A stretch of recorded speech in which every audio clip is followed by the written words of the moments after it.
51번 전세권입니다. 동그라미 1번에 전세권은 전세금 지급이 요소입니다. 그런데 동그라미 1번은 이 전세금이 반드시 현실적으로 수수되어야 하므로 이 부분이 틀렸다라는 이야기입니다. 반드시 현실적 지급될 필요는 없고요. 기존 채권으로 전세금 지급에 가름할 수 있다는 사실이죠. 동그라미 2번에서 키워드는 법정갱신입니다. 법이 정한 사유가 있으면 자동갱신, 묵시적 갱신. 그럼 이건 법률 규정에 의한 것이기 때문에 등기 없이도 자동갱신된 것이기 때문에 등기 해야가 아니고 등기 없이도 목적물 취득한 제3자에게 대항할 수 있다는 것. 참고로 관습 법정지상권 취득도 자동취득이므로 등기 없이 제3자에게 대항할 수 있다는 것. 동그라미 3번 토지 관련된 전세권 기간을 약정하지 아니했다. 그러면 약정하지 않으면 이쪽 저쪽 각 당사자는 소멸 통고해서 통고가 도달해서 6개월이 지나면 소멸하도록 되어 있는데 이 지문은 6개월이 경과하여야 소멸 통고할 수 있다는 얘기는 틀린 지문이죠. 각 당사자 소멸 통고해서 6개월이 지나면 끝난다는 이야기. 동그라미 4번 건물 전세권자 들어와서 점유하기 때문에 인지, 이웃, 토지 소유자 사이에 상린관계에 관한 규정이 준용된다 해야지 맞을 것이고 동그라미 5번 존속기간이 만료가 됐습니다. 그러면 존속기간이 만료가 되면 전세권이 소멸하는데 이 소멸은 말소 소멸이 아니고 자동 소멸하죠. 그렇다면 이 전세권의 용익 물권적 권능은 소멸한다 맞는 지문이 됩니다. 참고로 존속기간 중에는 사용 수익하는 거니까 당연히 용익 물권적 성격이 있고 기간이 만료가 되면 전세권이 자동 소멸하면서 이제 전세금 반환 청구 들어가야 되겠죠. 그래서 전세금 반환 주지 않으면 경매해서 그 다음 뭐 하는 거죠? 우선 변제 받는 거죠. 그래서 기간이 만료가 되면 용익물권적 권능을 소멸하고 전세금 반환하지면 경매치고 우선 변제권 행사할 수 있다는 이야기죠. 그래서 이런 것을 담보물권적 성격이라고 합니다. 그러면 다시 한번 정리해드리면 이렇습니다. 기간 중에는 사용 수익하는 그런 성격을 갖고 있고 기간이 끝나고 나면 용익적 성격은 사라지고 전세금 반환받기 위해서 경매 칠 수 있고 우선 변제 받을 수 있는 담보물권적 성격을 갖는다는 것. 52번 지역권입니다. 지역권은 땅이 두 개가 나와야 돼요. 네 땅, 내 땅. 이것을 우리는 네 땅, 타인 토지는 승역지, 내 땅, 자기 토지는 요역지라고 표현을 하죠.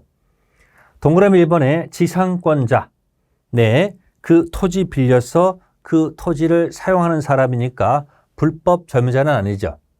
그래서 이 지상권자가 토지 점유하면서 인접 토지의 통행지역권 시효취득할 수 있다는 사실이죠. 1번 지문이 틀린 지문이고 두 번째는 지역권이 두 개가 설정되면 당연히 후하고 선이 있다면 후는 선한테 대항할 수가 없지 않습니까? 따라서 후순위는 선순위 용수를 방해하지 못한다.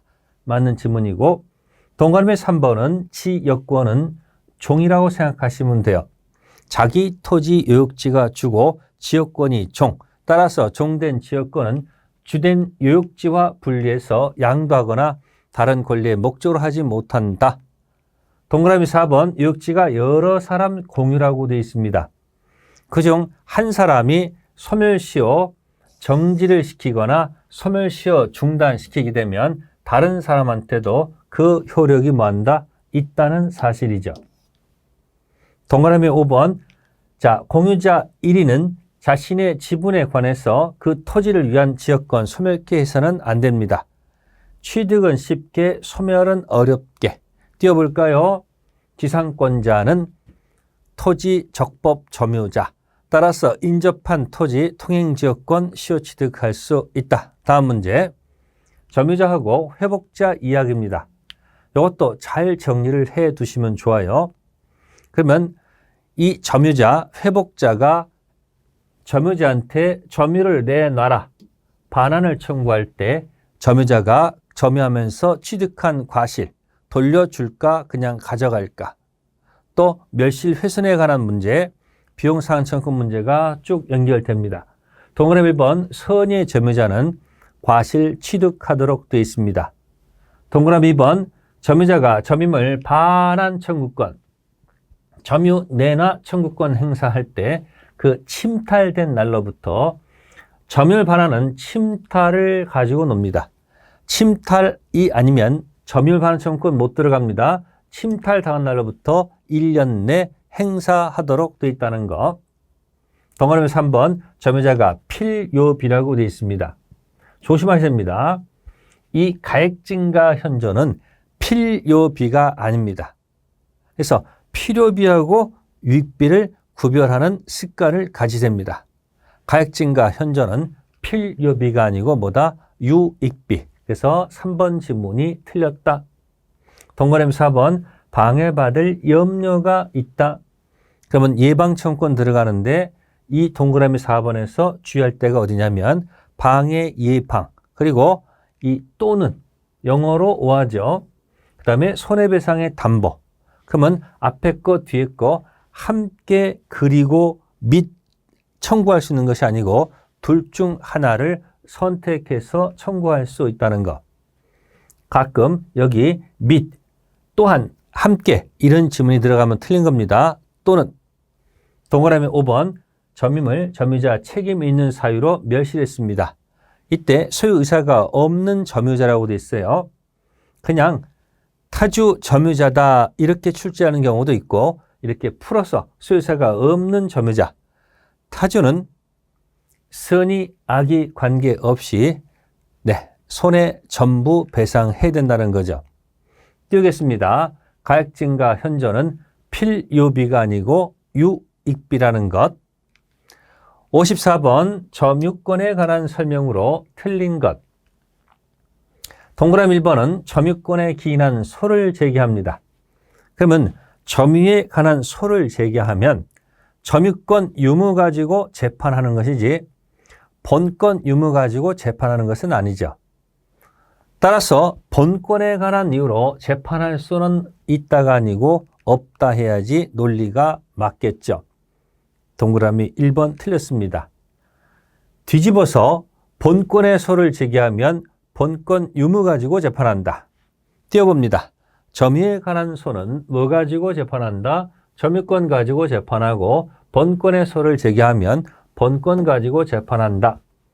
동그라미 2번에서 자, 추정이 되는 것 중에서 딱 하나 무과실만 안 들어가면 됩니다. 그래서 소유의사, 자주, 선의, 평원, 공연하게 추정한다. 뭐가 안 들어가면 된다? 무과실이 들어가면 됩니다. 동그라미 3번 전후 양시 점유한 사실이 있다면 그 점유는 계속한 것으로 추정하고요. 동그라미 4번 점유자가 점유물에 대해서 행사하는 권리. 이때 점유물은 부동산이 아니고 동산으로 해석하십니다. 점유자가 점유물 동산에 대해서 행사하는 권리는 적법하게 보유한 것으로 추정한다. 동그라미 4번이 점유 추정이죠. 동그라미 5번 전세권 임대차 기타 관계로 타인으로 하여금 물건을 점유하게 한 자는 간접으로 점유권 있다. 간접 점유자도 점유권 있다는 뜻 띄웁니다. 점유의 소를 제기하면 점유권 유무 가지고 재판하는 것이지 본권 가지고 재판할 수 없다는 사실. 55번 지상권입니다. 그러면 1번 보시면 설정 계약 당시 건물, 기타, 공작물이 없더라도 지상물이 없더라도 지상권은 유효하게 성립할 수 있다. 생각해 봅시다. 갑 빈 토지가 있어요. 을이 그 토지 사용권, 지상권을 취득한 다음 그 토지에다가 건물, 공작물 설치하는 거 아니겠습니까? 따라서 그 설정 계약 당시 건물, 공작물, 지상물 없더라도 지상권은 유효하게 성립할 수 있고요. 동그라미 2번 지상권자는 가장 강력하게 보호합니다. 토지 소유자 의사에 반하더라도 자유롭게 양도할 수 있다는 거죠. 참고로 계약할 때 지상권 양도 금지 특약이 있어도 그 특약은 무효.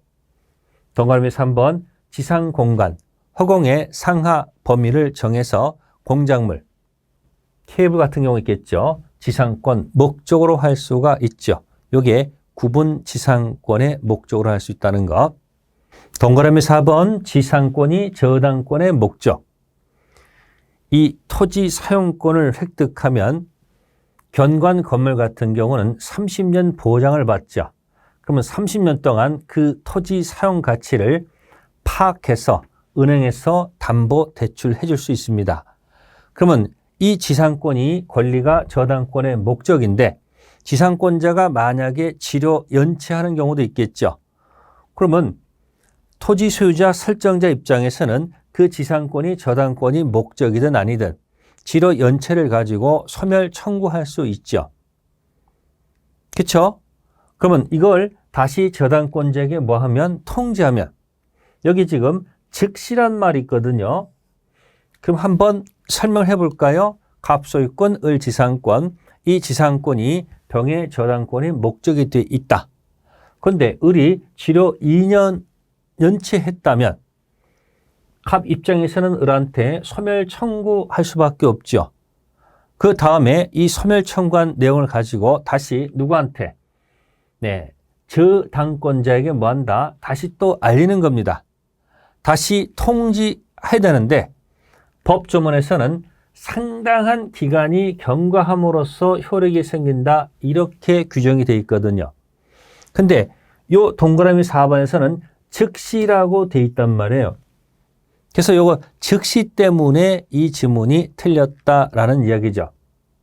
동그라미 5번 지상권 소멸했을 때 지상권 설정자, 토지 소유자께서 그 상당한 가액을 제공해서 내가 그 공작물을 내가 사겠다 이렇게 청구하게 되면 지상권자는 정당한 사유가 없다면 거절하지 못합니다. 다음 문제 56번 물권 변동에 관한 이야기입니다. 동그라미 1번은 상속입니다. 상속은 자동이죠. 따라서 피상속인의 점유권, 당연히 상속인에게 자동 이전합니다. 소유권도 자동 이전합니다. 점유권도 자동 이전하고요. 동그라미 2번 등기가 원인 없이 말소되면 그 권리는 사라지지 않습니다. 따라서 그 물권 효력에는 아무런 영향을 미치지 않는다. 즉 그 권리는 소멸하지 않는다. 동그라미 3번 신축 건물의 보전 등기. 보전은 처음으로 하는 등기가 보전 등기. 그러면 정상 코스는 완성된 후에 보전 등기하는 것이 맞는데 동그라미 3번은 완성 전 미리 가서 보전 등기했다. 그리고 건물이 곧 완성됐다. 그러면 이 등기는 무효라고 볼 수가 없다. 즉 유효하다는 뜻이죠. 동그라미 4번 공유자 중 1위는 공유물에 관한 보전 행위, 공유물에 맞춰진 제3자 명의의 원인 무효 등기라고 되어 있습니다. 그러면 여기서 생각할 것이 뭐냐면 제3자 명의의 원인 무효 등기는 요거는 전부 무효이죠. 전부 무효일 때는 지분 관계없이 보전 행위로서 전부 말소 청구할 수 있다는 것이 판례 태도. 따라서 4번 질문 틀렸네요. 동그라미 5번 적법 유효한 등기를 하여 소유권 취득한 사람, 부동산을 점유하는 경우 사실 상태를 권리관계로 높여 보할 필요가 없다면 그 점유는 취득 시에 기초가 되는 점유. 뒤에 있다 없다 가지고 나와 있습니다. 지금 없다고 돼 있죠. 이 내용은 이렇습니다. 갑이 소유권, 을이 가압류가 돼 있고 갑으로부터 소유권 취득한 병이 있습니다. 그러면 이 소유권은 사라지죠. 그러면 이 가압류권자가 나중에 강제 경매를 신청하니까 이 병이 이렇게 주장합니다. 내가 소평공 20년 점유했기 때문에 취득시효가 완성됐다. 완성됐다. 따라서 이 가압류는 사라져야 된다라고 주장하는 경우죠. 그래서 법원에 갔더니 판사가 이렇게 얘기합니다. 이 취득주라는 것은 가압류를 없애기 위해서 꼼수를 쓴 것이다. 꼼수다. 그래서 이런 경우는 인정하지 않겠다라고 하는 겁니다. 따라서 병은 취득시효를 주장할 수 있을까 없을까? 없다 그 얘기입니다. 맞는 질문이에요. 그러면 이 4번 관련된 이야기를 정리를 잘 해두세요. 공동소에서 또다시 나올 거예요. 공유 부동산이 있다. 제3자 명의로 원인 무효 소유권 이전 등기가 된 경우는 이 제3자 명의는 전부 무효죠. 그렇다 한다면 전부 무효이면 전부 말소할 수 있다라고 기억하시고, 그런데 공유자 중 한 사람이 부정한 방법으로 단독 명의로 이전 등기했다는 얘기죠. 그러면 그 사람 지분만큼은 유효한 거 아닙니까? 그러면 이런 경우는 전부 무효가 아니고 일부 무효거든요. 전부 무효가 아니고 일부 무효일 때는 전부 말소할 수는 없다는 것. 그렇게 딱 직관적으로 기억해 두시면 좋을 것 같습니다. 갑은 과반수, 을은 소수. 6번 정도 나왔습니다. 기억하신 과반수 지분권자는 소수, 협의 없이 관리 행위를 독자적으로 할 수 있다. 따라서 동그라미 1번에 과반수가 협의 없이 병한테 임대한 것은 관리 행위로 적법하므로 소수 지분권자는 현재 점유자 병한테 토지인도 청구할 수 없다. 동그라미 2번 갑이 을과 협의 없이 병한테 임대한 것 똑같이 관리 행위로 적법한 점유. 따라서 병은 을의 지분에 상응하는 차임만큼 을에게 부당이득으로 반환할 의무가 없다. 뒤집으면 을이 병한테 자신의 지분만큼 차임을 요구할 수 없다는 얘기입니다. 1번, 2번을 기억하세요. 과반수 연결된 점유자한테 소수는 노타치. 과반수 연결된 점유자한테 소수는 아무것도 공격 못합니다. 노타치. 동그라미 3번 소수가 갑 협의 없이 X토지를 병한테 임대한 것은 관리 행위로서 적법하지 않습니다. 따라서 과반수 갑은 점유자 병한테 인도 청구할 수 있다. 동그라미 4번 을이 갑 협의 없이 토지 면적 5분의 2 해당하는 만큼 특정 부분 배타적 사용할 수 없다라는 사실이죠. 그래서 정답 4번. 과반수 지분권자는 특정 부분을 관리 행위로서 점유할 수 있습니다. 소수는 안 됩니다. 동그라미 4번 X토 전부를 을 동의 없이 매도했습니다. 매수인 명의로 소유권 이전 등기를 했습니다. 그러면 자신의 지분만큼은 유효한 거죠. 그럼 이건 전부 무효가 아니고 일부 무효이기 때문에 갑 지분 범위에서는 등기는 유효하는 거죠. 따라서 소수가 전부 말소 들어갈 수는 없지 않을까요? 띄웁니다. 과반수 지분권자 관리 행위 독자적으로 결정할 수 있다는 것. 58번 갑니다. 갑은 자신의 토지와 지상 건물 중 건물만 을에게 매도. 그리고 건물 철거 등 약정이 없다. 그러면 딱 띄워놓는 것이 관습 법정 지상권. 건물 소유권 등기했고 을은 건물을 다시 병한테 매도하고 등기를 넘겨주었다. 한번 내용을 풀어보겠습니다. 토지 건물 동일 소유, 건물만 을한테 팔고 건물 철거 약정 없이 건물 등기 을이 하게 되면 건물 소유권 취득하겠죠.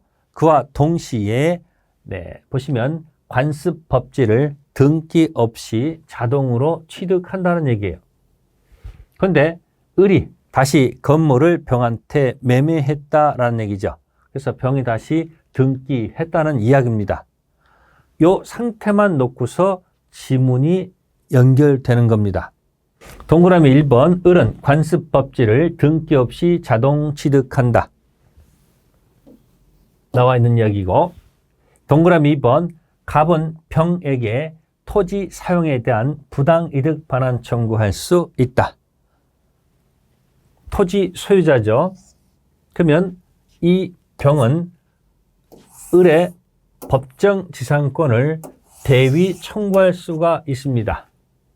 이해되셨습니까? 따라서 갑은 이 병한테 건물 철거 요구할 수는 없겠지만 내 토지 사용에 대한 부당이득 반환 청구할 수는 있다는 거죠. 동그라미 3번 갑이 정에게 토지를 양도한 경우, 그러면 정한테 토지를 양도했다는 얘기죠. 그러면 을이 있습니다. 그럼 을은 지금 관습법지가 있습니까? 없습니까? 관습법지 있지요. 따라서 당연히 을은 정한테 대항할 수 있는 거 아니겠습니까? 을은 정에게 관습법정 지상권을 주장할 수 있다 해야지 맞는 지문이 되겠죠. 그래서 정답 3번이 됩니다. 동그라미 4번 갑의 병에 대한 건물 철거 및 토지 인도는 신의성실 원칙상 허용될 수가 없다는 거죠. 방금 전에 제가 병이 을의 법지를 대위 청구할 수 있다라고 얘기했지 않습니까? 따라서 갑이 병한테는 건물 철거 요구할 수 없을 것이고, 동그라미 5번입니다. 만약 병이 경매에 의해서, 한 번 더 지어볼게요. 병이 경매에 의해서 건물 소유권을 취득한 경우죠. 지금 이런 상태에서, 법지가 있는 상태에서 경매를 통해서 만약에 건물 소유권을 취득한다면 병은 등기 없이도 관습 법정상권을 취득한다는 거죠. 이런 게요, 건물이 경매를 통해서 만약에 병이 취득하면 뭐가 없어도, 경매는 법률 규정이니까 등기 없이도 소유권 취득하면 당연히 이 관습 법지도 등기 없이 취득하는 겁니다.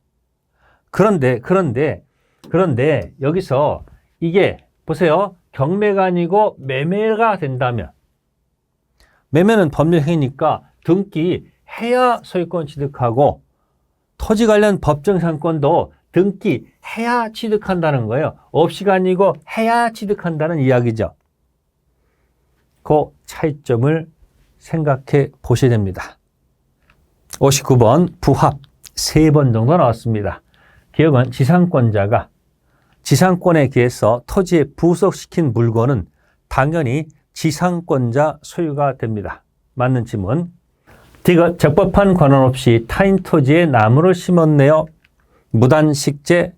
이것은 수목이 토지에 부합합니다. 따라서 토지 소유자에게 속한다는 것. 맞는 지문. 동그라미 리얼입니다.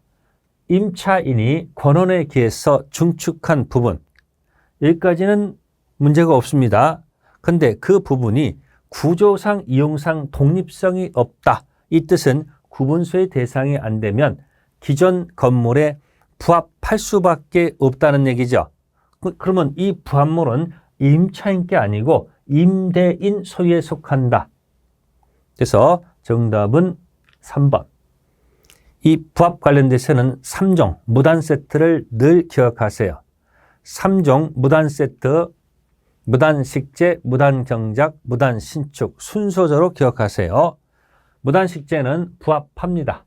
그래서 이 나무는 토지 소유자가 취득하고 무단 경작 부합하지 않습니다. 무단 신축도 부합하지 않습니다. 그래서 무단 경작자, 무단 신축자가 취득한다는 사실.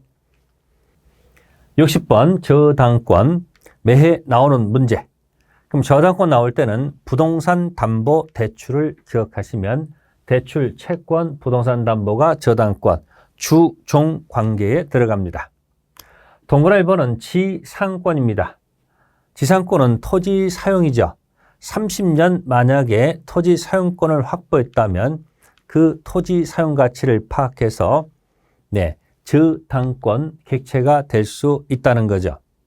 즉 은행에서 지상권을 가지고 담보받고 돈을 대출해 준다는 뜻. 동그라미 2번은 이 주종관계 대입해서요. 종된 저당권은 담보한 채권, 주된 채권과 분리해서 타인에게 양도할 수 없다 해야지 논리가 맞죠. 2번 틀렸고요. 동그라미 3번은 저당권, 단번, 채권, 주된 채권이 시효 완성으로 소멸하면 종된 저당권도 소멸한다. 그 사실은 2번, 3번은 같은 맥락의 지문이에요. 저당권 효력은 저당 부동산 종물에도 미친다. 마찬가지 종물 또는 종된 권리에도 미친다. 동그라미 5번 저당물 제3취득자 저당권 뒤에 들어간 소지전, 소유권, 지상권, 전세권 취득한 자, 그런 자를 제3취득자라고 해요. 저당권 실행되면 저당권 뒤에 있는 소지전은 삭제, 소재가 됩니다. 따라서 제3취득자가 사라질 때 점유하면서 들어갔던 비용들이 있다면 그 비용을 경락대금에서 우선 상환받을 수 있도록 규정되어 있습니다. 다음 문제, 상린관계. 상린관계 7번도 나왔습니다. 서로상자, 이웃린자. 그런데 인접지 뿌리가 경계를 넘어오고 있습니다. 이때 법조문은 뿌리는 보는 즉시 이미 제거할 수 있다. 조심할 것은 가지가 넘어왔을 때는 이미 제거가 안 되고 1차 가지 제거 청구해서 불응했을 때 2차적으로 제거할 수 있도록 되어 있고요. 동그라미 2번은 주의토지 통행권자 유지 비용을 부담해야 될 것이고, 동그라미 3번 통행지 소유자가 통행권에 기한 통행에 방해되는 담장을 설치하게 되면 통행을 방해했습니다. 따라서 그 통행지 소유자가 철거 의무를 부담할 것이고, 동그라미 4번 경계에 설치된 담이 상린자 공유라고 되어 있습니다. 그러면 이 담을 공유하고 있다 하더라도 이건 성질상 분할 청구할 수는 없을 것이고, 동그라미 5번입니다. 경계선 부근에 건축 시 경계로부터 반 미터 이상 거리를 두도록 되어 있습니다. 그런데 만약 위반했다라고 되어 있네요. 위반했다면 당연히 건물 변경이나 철거 청구할 수 있겠죠. 그런데 건물이 완성된 후라고 되어 있어요. 완성이 되면 철거 청구할 수는 없습니다. 이때는 이렇게 건물에 착수한 후 1년이 경과하면 건물 철거 청구할 수 없고요. 또는 건물이 완성된 후에도 철거 청구할 수가 없습니다. 그때는 어떻게 해결하는가 보세요. 반 미터 이상 거리 둬야 되는데 위반하면 변경, 철거 청구할 수 있다. 그런데 건물이 완성된 후 건물에 착수한 후 1년이 경과하면 건물 철거 청구할 수는 없지만 다만 무슨 배상으로? 손해배상으로 들어가면 된다는 것. 다음 문제, 유치권 소멸 사유가 아닌 것. 그래서 유치권은 매년 나오는 문제인데 그러면 포기합니다. 유치권 소멸하지요. 점유 상실, 유치권 소멸합니다.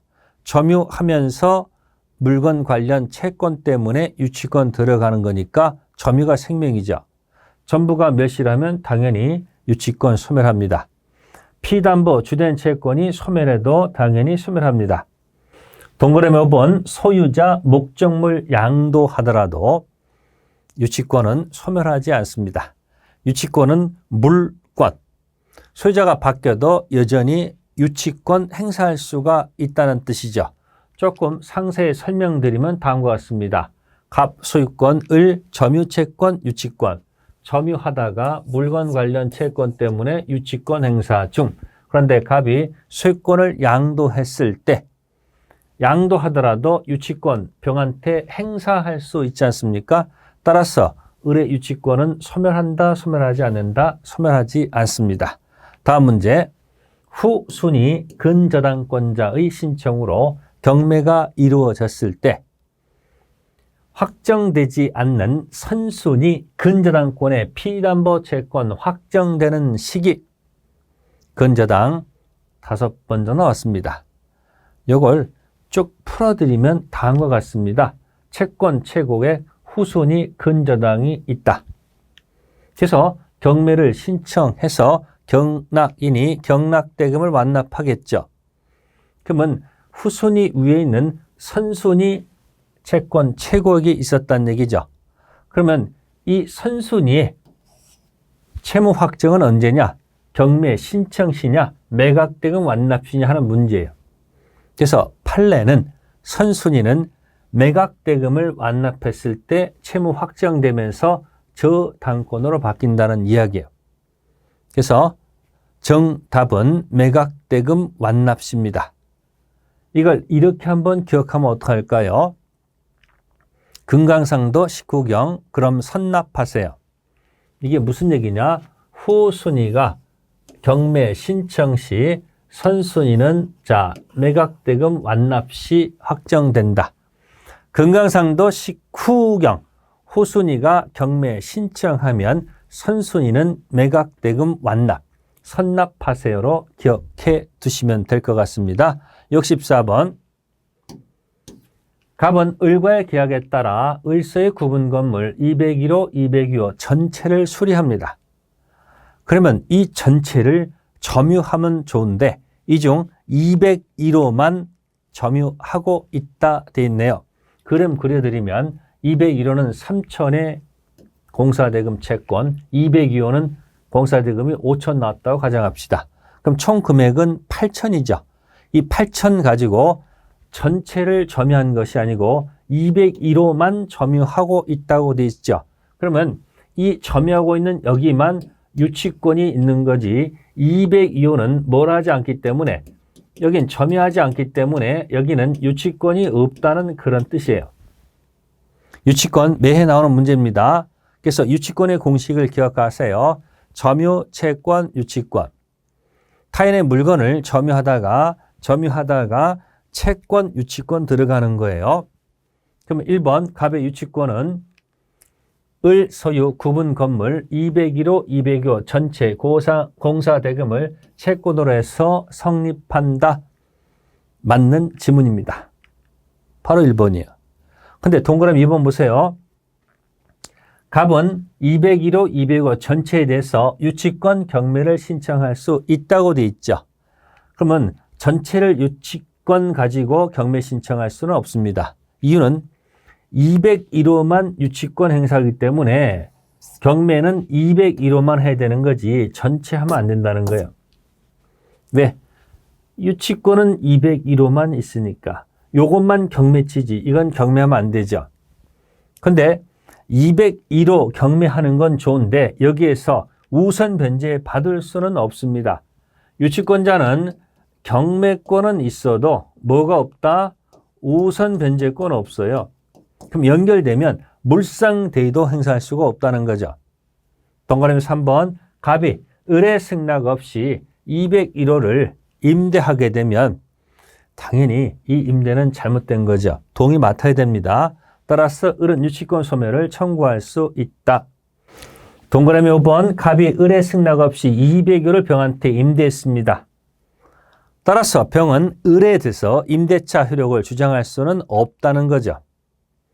64번까지가 물권법이 되겠습니다.